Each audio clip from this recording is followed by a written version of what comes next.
sabihan natin na, uy, parang kailangan mo yata dito.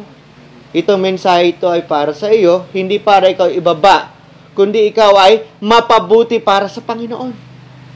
Ganun ba yung ginagawa ng bawat isa sa atin sa bawat isa? Hindi para yurakan, hindi para ipahiya, kundi para iangat, palakasin yung pananampalataya. Paalalahanan. Dahil meron tayong concern. Ganon din dito. Yung Panginoon, may concern. Alam niya yung mga disipulo niya, yung mga apostoles niya, hindi lang yung mga apostoles, pati disipulo niya, ay nanghihina. Dahil sino ba yung nagpakita lamang nung si Kristo ay namatay? Ito mga kababaihan na ito. Si Joseph, Arimathea. Sila lamang yung nandoon. Sa inyong mga disipulo, na kalalakihan, na karamihan, pati babaeng disipulo, nawawala.